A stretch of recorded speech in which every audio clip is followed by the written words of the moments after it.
Proton launch vehicle with the AsiaSat-9 satellite on board.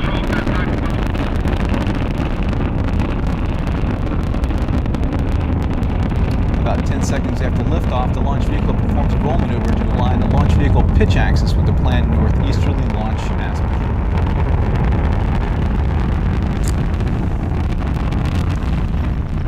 Plus 30 seconds. Going through a cloud there. Now the vehicle will soon experience maximum dynamic pressure, or max Q, which is when the aerodynamic force on the vehicle has peaked. For Proton, the max Q occurs at 62 seconds after liftoff at a velocity of Mach 1.6. Visible condensation that appears to be unfortunately disappearing into the cloud. We don't have a live video, but we're getting the mission simulation shown. Everything seems to be proceeding nominally as the vehicle ascends a suborbital trajectory along the route, which provides a parking orbit inclination of 51.6 degrees.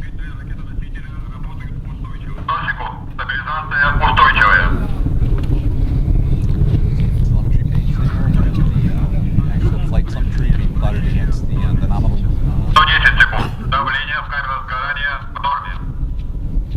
About 90 seconds into launch. Now we're coming up on the first stage separation from the second stage. That's set to occur at 2 minutes into the flight. In order to maintain a constant level of acceleration, the second stage engines ignite prior to separation from the first stage. On a clear day, unlike today, launch site observers may be able to see a halo effect as the second stage engines ignite.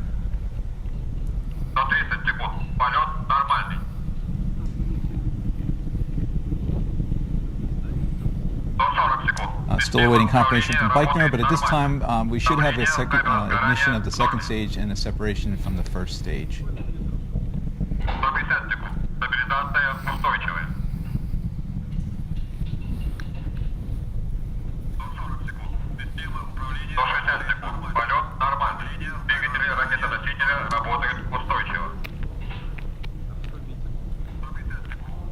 Still watching the plot of the telemetry from the vehicle being plotted against the nominal trajectory.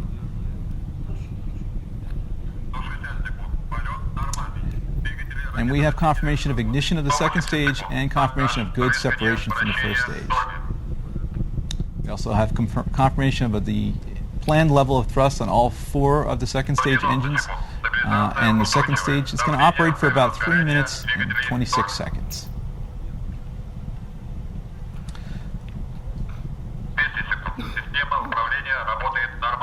The next key mission milestone will be the separation of the third stage from the second stage at L plus 5 minutes and 27 seconds. About 20 seconds into the third stage operation, the density of the atmosphere at that altitude is lower, so then the payload fairing can be jettisoned. As the mission proceeds, the launch vehicle travels from Kazakhstan into Russian territory, and then our viewers may notice some brief planned delays in our reporting of key mission milestones, because the telemetry has to be relayed through multiple ground stations and facilities.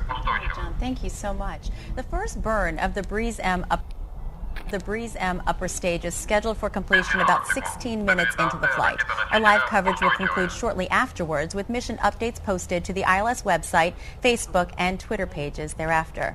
Now, located in the heart of Silicon Valley, SSL is a world-leading provider of innovative satellites and spacecraft systems.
Ракета носителя устойчивая.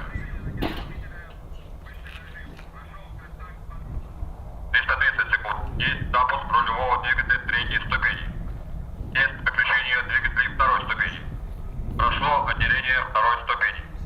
Есть запуск вашего двигателя третьей ступени.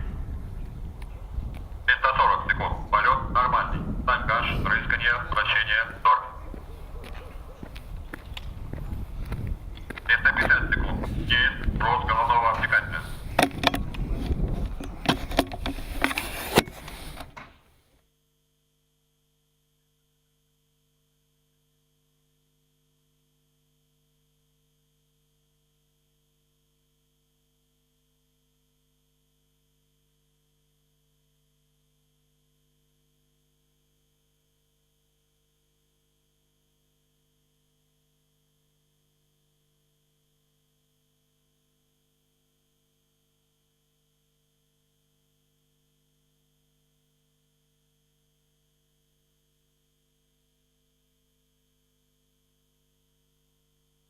Constraint on the angle of the orbit to the Sun. And as we all know, the Earth-Sun angle changes throughout the year, so this leads to a daily LSTP window that varies slightly from day to day. Once we know the spacecraft mass, the mission type, and the LSTP window requirements by the satellite, the crewmanship specialist can essentially backpropagate a mission design, leading to a required liftoff time to meet all mission requirements. In our case, it's a launch in the wee hours of the morning for the AsiaSat-9 team in Baikonur. Good for us in Washington, D.C. today, not so convenient for our AsiaSat customer in Hong Kong, where it's currently around 3 a.m. And since our last update, I did get confirmation that we have had stage 2-3 separation, and stage 3 is burning. At this point, the payload fairing jettison should have occurred as well. And that occurs at a velocity of about 4,600 meters per second, or 2.9 miles per second, at an altitude of 138 kilometers. And that was just confirmed to me over my IFB as well. So our next major milestone happens in a few minutes. That'll be the separation of the Proton's third stage from the Breeze M upper stage. Right, thanks, John. We've talked about it a little today, and we've given some of our viewers a baseline knowledge of the ILS Proton. Now let's take a more in-depth look at the mainstay Proton.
Well, since our last update, I did get confirmation that the Stage 3 operation has completed successfully and that we do have a separation of the orbital unit, which is the Breeze M and the spacecraft, from the third stage. So now we're just waiting on the next mission milestone, which is the first ignition of the first 5 burns of the Breeze M upper stage. All right, John, thank you so much. The Breeze M upper stage is designed for injecting payloads into low, medium, or geosynchronous orbits. The main engine can be restarted up to 8 times during flight and allows precision injection of the spacecraft into the target orbit. Now let's learn more about Proton's technology and its role in the AsiaSat-9 mission. Soon we will have Stage 3 separation from the Breeze M. The orbital unit, or the spacecraft together with the adapter, separation system, and Breeze M, will be traveling at approximately 7,300 meters per second at